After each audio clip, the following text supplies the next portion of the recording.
안녕하세요 구독자 여러분, 돈 찍는 TV의 돈 찍는 기계입니다. 오늘은 2021년 2월 24일이고요. 두 번째 인사드립니다. 현재 시각은 오후 7시가량 됐습니다. 아까 1부에서는 국내 시황하고 투데이 토픽 잠깐 체크해 드렸고요. 오늘 같은 날 공부하시기 싫으시겠지만 우리가 원인을 알아야 되는데, 사실 이 주가가 떨어지고 나서 원인을 갖다 붙이는 거라서 그 전에 대비를 못했고 안 했으면 지금 이제 소용이 없는 거죠. 근데 중요한 것은 이제 앞으로 대응이 중요하죠. 제가 항상 말씀드리지만 현금 비중 50%가 있고 또 신용을 쓰지 않으셨다면 이건 지금은 행복한 장이 될 수도 있습니다. 이제는 정말 싼 걸 줍줍할 수도 있으니까요. 그래서 오늘은 지금 우리가 모르는, 또 제가 몰랐던 혹시 그런 위험성이 있지 않느냐. 아까 일부에서는 아무리 제가 이렇게 제 뇌를 굴려봐도 나쁜 뇌를 굴려봐도 오늘 이슈 가지고 그렇게 떨어뜨릴 만한 이슈가 아니었다는 거죠. 그래서 그럴 때는 내가 모르는 이슈가 있나? 그걸 더 따져봐야 됩니다. 그럴 때는 일단은 다른 거 말고 수급이야, 우리가 연기금 기금운용본부장이 아니기 때문에, 기금운용본부장이라도 촘촘하게 짜여진 그 펀드북 때문에 뭘 어떻게 할 수가 없을 거예요. 이미 짜여진 게 있어서. 그래서 알 수 있는 최대한 어떤 신용 지표라든가 크레딧 지표죠, 이런 걸 보고 위험성이 있나 한번 체크해 보도록 하겠습니다. 네, 저는 항상 주식이 떨어지거나 좀 뭔가 이상한 신호가 오면 이거부터 보는데, 이게 이제 미국 세인트루이스 연방준비은행에서 제공하는 경제 통계 지표입니다. 이걸 보시면 첫 번째부터 볼까요? 이게 10년물입니다. 10년물. 미 국채의 10년물인데요. 지금 1.37%죠. 1.37%. 이제 많이 빠졌다가 살짝 오르는 중간입니다. 지금 이게 그래서 1.5% 정도부터는 경계를 해야 된다고 그렇게 사람들이 얘기를 해놓으니까 여기 뭐냐면 여기가 1.5거든요. 이쪽 전 고점들이 1.5인데 1.5 정도 되면 경계를 해야 되지 않을까라고 하니까 벌써부터 이게 호들갑이죠. 호들갑을 떨고 있습니다. 그러나 지금 이런 통계들을 보시면, 여기 리세션이 있었던 때 통계를 보시면요, 금리 올랐을 때랑은 아무 상관이 없습니다. 아무 상관이 없다기보다는 크게 상관이 없어요. 금리가 오른다고 해서 리세션이 생기거나 그런 게 아니거든요. 금리가 오른다는 것은 오히려 경기 환랑이 돼갖고 경기가 오버되는 거, 그러니까 오버슈팅 되는 거, 거품 나는 거, 그걸 방지하려고 금리를 올리는 건데, 지금 너무 호들갑들을 떨고 있는데, 어쨌든 간에 시장에서 계속 1.5면 위험하다 그때부터 경계하자 그러니까 벌써부터 이렇게 경계 심리가 있는데요. 이거는 뭐라 그랬습니까? 파월 미 연준의장이 어제도 미국장 시작하자마자 나와가지고요, 초저금리 안 바꿉니다 라고 얘기했습니다. 지금 고용지표가 엉망이기 때문에 절대로 그럴 일 없다. 앞으로 향후 몇 년간 그렇게 지속될 수도 있다라고 우리 파월 형님께서 그렇게 사랑스러운 말씀을 쏟아냈습니다. 그리고 오전에 미국 시간은 오전이죠. 어제 우리나라 시간은 밤 11시 30분에 우리 구독자분들도 걱정이 되시는지 한 분이 거기다 올려주셨던데, 저도 그때 계속 보고 있었거든요. 저도 미국 지표까지 좀 보고 자기 때문에 보통 12시 반에서 1시에 자요. 새벽에 5시에 나와서 출근하는데, 그때 보니까 미국 지표가 3%, 그러니까 나스닥 기준으로, 금리 이슈는 주로 나스닥 성장주에 많이 타격을 입히잖아요. 나스닥이 마이너스 3%까지 떨어지고 테슬라가 마이너스 15%까지 12%까지 떨어지다가 이제 쭉 회복했습니다. 파월 형님께서 그렇게 시장이 들어서 좋을 말만 골라서 하셨어요. 그런데도 그래 지금 우리나라가 그러고 있으니까 좀 문제긴 문제입니다. 어쨌든 간에 이것 때문에, 미국 10년 물 때문에 그런 건데, 요거는 지금 1.37이니까 그렇게 염려할 거 없거든요. 이분이 말씀을 해주셨는데 뭐 그렇게 염려하는지 모르겠습니다. 그 다음에 이거는 이제 기대 인플레이션이죠. BIR이라고 합니다. 브레이크는 이븐 인플레이션 레이트라고 해가지고, BIR 지수는 당연히 오를 수밖에 없죠. 기대 인플레이션이 왜 오를까요? 연준에서 인플레이션 용인을 한다고 얘기했지 않습니까? 이분께서, 파월 형님께서, 파월 이분께서, 의장께서 기대 인플레이션 오를 수도 있다라고 얘기를 했고요. 이제는 3%까지도 용언한다. 이분이 그런 건 아니고 다른 연은 총재께서 얘기했어요. 3%까지도 괜찮다라고 용인을 한다고 하고, 그리고 기대 인플레이션이 2.16이 되니까, 사람들이 기대 인플레이션이 2.16이 되니까 10년물 국채도 1.37% 오르고 그러면 연준에서 금리를 기준금리를 오르지 않겠느냐 그렇게 지금 무서워하는데 아니 인플레 용인한다고요. 용인한다고 그랬잖아요 라고 계속 연준 의장이 얘기를 해주고 있죠. 제가 볼 때는 이것도 크게 상관없을 것 같고요. 그 다음에는 이게 10년물과 2년물의 이자 스프레드입니다. 그럼 자 보세요. 이거 쉽게 얘기할게요. 10년짜리 우리 여기 계신 분들이 우리 구독자분들이 10년짜리 은행에 10년짜리 예금이 있고 2년짜리 예금이 있어요. 그런데 그러면 들라고 하는데 10년짜리 예금과 2년짜리 예금이 똑같으면 이상하죠. 그리고 10년짜리 예금과 2년짜리의 이자율이 똑같다면 누가 10년증을 들려고 합니까? 긴 거를. 아니죠. 10년짜리 정기적금이 더 이자를 많이 주면 10년의 듀레이션이라는 게 있습니다. 이게 채권에는 듀레이션 개념이라는 게 있는데 그건 복잡하고 10년이라도 더 많이 맡기니까 금융시장에 더 위험성에 노출이 되니까 더 많은 이자를 주는 게 당연한 거죠. 이것도 마찬가지입니다. 미국도 10년물 국채가 2년물 국채보다 당연히 이자율이 높아야 돼요. 근데 요게 영선입니다. 요 스프레드가 작아졌다는 얘기는 10년물과 2년물이 같다는 얘기거나 역전될 수도 있습니다. 역전될 수도. 그럼 이게 어떤 걸 뜻하냐면 이렇게 10년물과 2년물이 이렇게 좁아들거나 역전이 되는 경우에는 뭐냐면 단기물의 이자율이 비싸진다는 얘기죠. 그러면 단기 신용 경색이 왔다는 얘기고 그러면 이게 심각한 일이 발생합니다. 보면 이렇게 금리가 비슷해지거나 역전이 된 다음에 꼭 6개월에서 1년 사이에는 주식시장이 폭락을 합니다. 리세션이 생겨요. 이것도 2008년도 바로 직전에 이렇게 생겼죠. 여기도 마찬가지고 다 미리 다 검증 다 된 겁니다. 올해 작년 같은 경우도 요게 보시면 재작년 19년 9월에 똑같아졌어요. 0.0까지 똑같아졌습니다. 그래서 그때 말이 많았는데 아니나 다를까 6개월 후인 2020년 3월에 터졌죠. 우리 그래갖고 3월에 크게 힘들었잖아요, 작년에. 근데 지금은 이게 올라가고 있죠. 올라가고 있습니다. 10년물과 2년물의 격차가 올라가고 있다는 얘기는 정상적인 겁니다. 지극히 정상이다. 이렇게 보시면 되고요.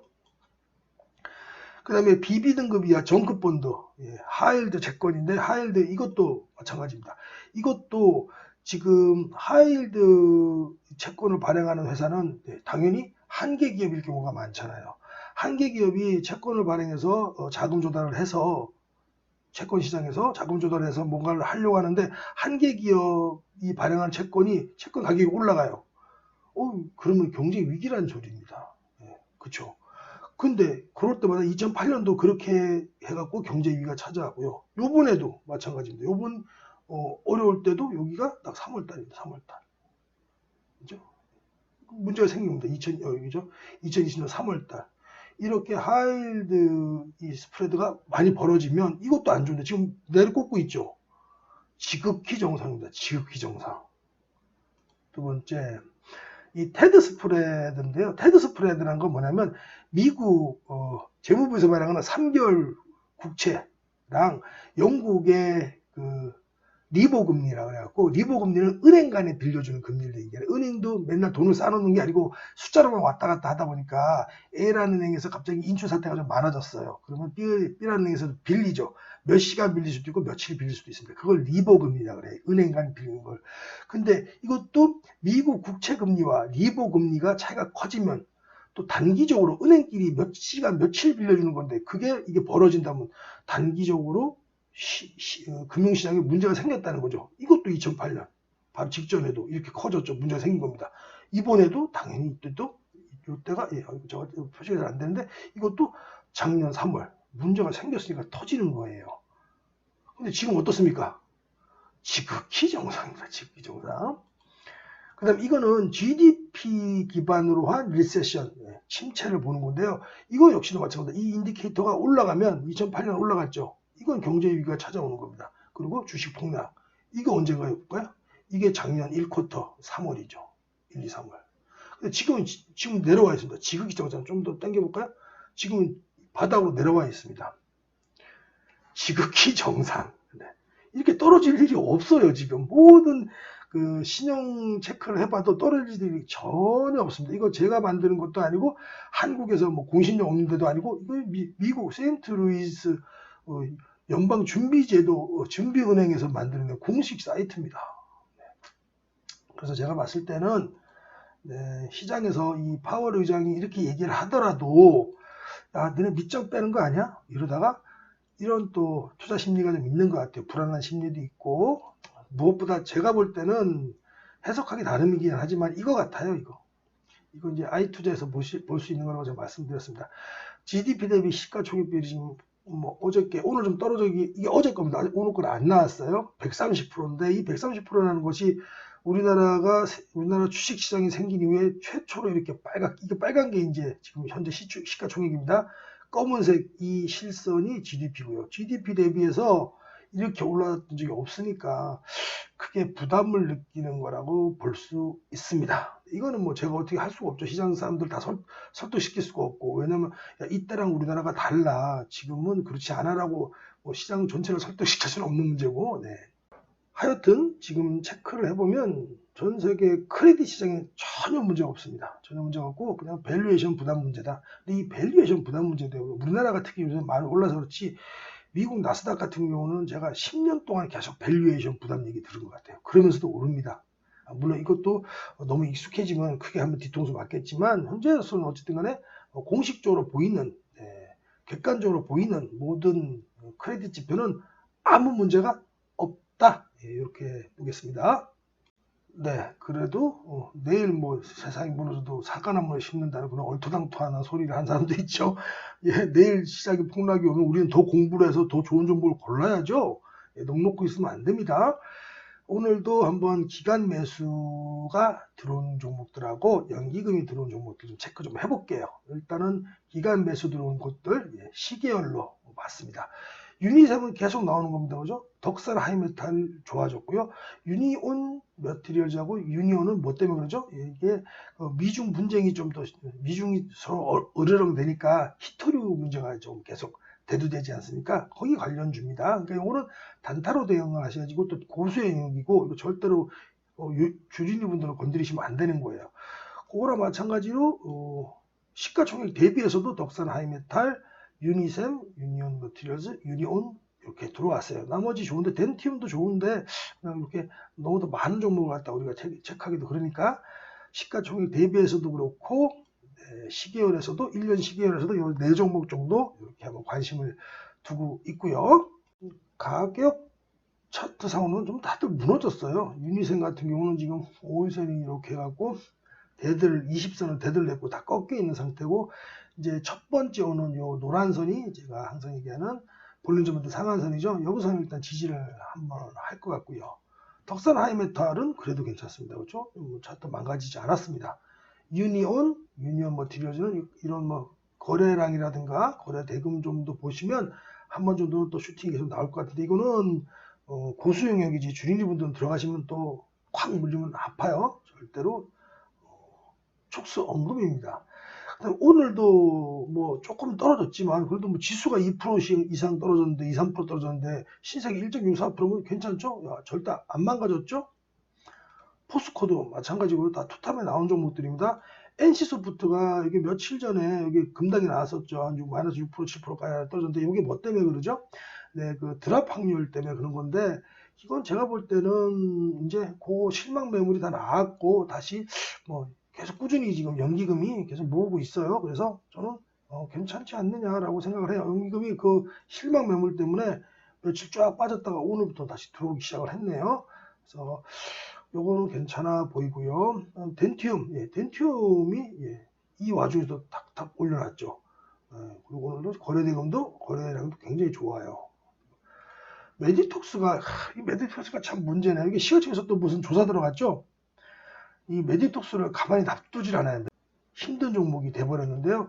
또 메디톡스랑 싸우는 반대편에 대웅제약 있지 않습니까?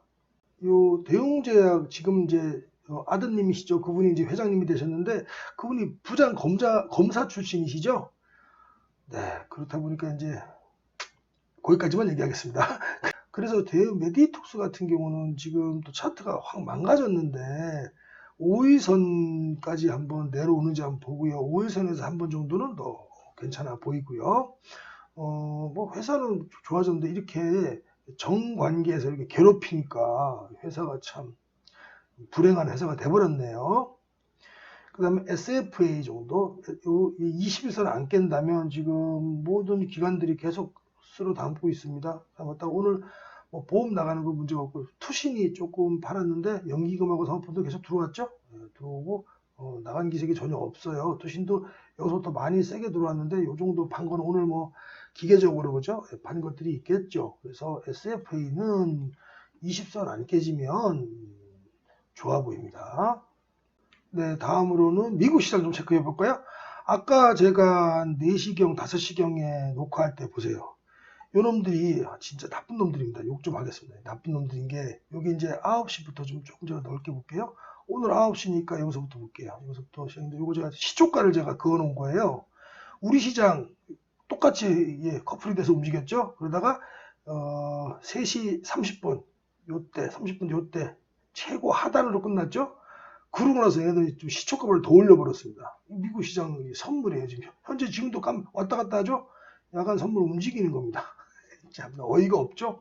우리 시장일 때는 이렇게 확 밀어버려갖고 우리 시장 똑같이 아까 보셨죠? 똑같이 밀리다가 1분 봉으로 보시면 똑같죠? 그러다 여기서 최하에서 딱 우리는 끝나고 12시 30, 3시 30분 여기서 끝났죠? 미국 시장은 이렇게 갖고 올려갖고 시초가보다도 더 올려갖고 오늘 고점으로 가고 있네요. 어쨌든 간에 뭐 그렇게 오늘 가서 내일이라도 오늘 어처구니 없이 하락했던 걸 많이 했으면 좋겠습니다. 참고하십시오. 그리고 이제 미국 시장 보시면 우버 같은 거 한번 볼게요. 우버. 제가 이제 미국 시장은 주로 이제 테슬라랑 우버를 보는데 우버 한번 보겠습니다. 우버 보시면 요거 좀 밑에 내려서 볼게요. 제일 중요한 이 50선을 갖다가 양이틀 떨어지자마자 양봉으로 막아내고 떨어지고 양봉으로 막아내고 이렇거든요. 이게 하락도 뭐 보통 6%씩 마이너스 떨어진 것들입니다. 그걸 갖다 다시 끌어올렸어요. 지금 50선에서 힘겹게 막아내고 있다. 이렇게 보여집니다. 여기서 한 번 더 올라가면 좋은 거고, 이걸 못 버텨내면 120선까지도 있으니까 우버는 50선을 지켜내는지 봐야 될 것 같고요. 테슬라는 이제 명확해졌습니다. 테슬라는요, 이제 120선까지 내려오는 걸 기다리던가 아니면 이제 여기서 기준선이 50선이니까 50선을 강하게 뚫고 올라갈 때 따라잡자. 이렇게 보면 될 것 같아요. 인슐렛 같은 경우는 지금 120선까지 내려왔다가 지금 되고 있으니까 만약에 120선 툭 깨지면 얘는 좀 곤란할 것 같은데 이건 지켜내겠죠. 마이크론 테크놀로지는 뭐 50선 오지도 않았고요. 그러니까 우리나라도 삼성전자가 그나마 오늘 보합으로 방어를 했던 거죠. 마이크로소프트 MS도 요즘도 50선 아직까지 잘 지키고 있고요. 애플이 조금 이제 120선까지 내려왔었네요. 안 좋고요. 얘도 120선을 지켜내야 되겠죠. 아마존은 살짝 좀 안 좋아졌습니다. 제프 베이조스도 여기서 은퇴하면서 회사에 대한 좀 뷰가 안 좋나요? 페이스북도 지금 안 좋죠. 60선이 120선을 지금 대드냈죠. 50선이 125선을 대드를 냈잖아요. 기술적으로 안 좋아 보입니다. 알파벳 A는 뭐 제일 괜찮네요. 이번에도 요게 갭상승한 게 요번에 실적이 좋았어요. 갭상승한 부분 갖다 채우고 올라가겠죠. 알파벳 A가 지금 제일 좋지 페이스북은 굉장히 안 좋아졌습니다. 아마존닷컴도 여기서 만약에 대드를 낸다면 안 좋겠죠. 지금 빅테크 중에는 페이스북이 제일 안 좋네요. 이미 50선이 125선을 대드를 냈기 때문에 중요선이 중요한 이평선이 대드를 냈기 때문에 그렇게 좋아 보이질 않아요. 빨리 이 위로 장대 양봉 같은 게 나가고 다 올리지 않는 한 페이스북은 좀 위험하고요. 우버, 테슬라 한번 보죠. 또 아크 인베스트먼트 CEO는 요번에 어저께 뭐 폭락했을 때 또 테슬라를 듬뿍 담았다고 얘기했고 마이클 머레이 그 빅쇼트의 주인공은 계속 테슬라는 이제 망할 것이다라고 망할 것이다라는 게 아니고 폭락하고 뭐 주가가 100불 이하로 떨어질 거다 이런 얘기 하고 있으니까요. 테슬라는 너무 시끄러운 주식이고 이제 많이 올랐잖아요. 시가총액도 많이 올랐으니까 이거 말고 만약에 미국 종목을 좀 하시고 싶은 분이 있으면 우버 정도 보시면 될 것 같아요. 네, 이상으로 오늘 두 번째 준비한 방송도 마치도록 하겠습니다. 힘든 날 정말 고생하셨는데요. 제가 볼 때는 일단 크레딧 문제는 아니고 밸류에이션의 문제인데요. 밸류에이션은 갖다 붙이기 나름입니다. 또 세력 형님들께서 위로 상방으로 걸어버리면 문제는 없을 것 같고요. 제가 항상 말씀드리지만은 일단 다음 달 3월달 둘째 주 목요일까지 쿼드러플 위칭되기까지는 지금 외국인들이 모든 선물, 옵션, 현물까지 하방으로 걸고 있기 때문에 그때까지는 안 좋지 않을까 싶어요. 그러니까 현금 비중 두둑히 갖고 계시고 지금 조금 떨어졌다고 들어가고 그러지 마시고 단타를 치더라도 예전에는 예를 들어서 1억 갖고 쳤으면 지금은 2, 3천만 원, 지금 더 안 좋은 장기가 1,000만 원으로 10분의 1을 줄이고 3분의 1로 줄여서 해보시는 방법으로 시장을 갖다가 좀 시장의 위험성을 피해가는 방법 그렇게 대응을 하시면 될 것 같습니다. 이상 돈 찢는 TV의 돈 찢는 기계였습니다. 힘내십시오.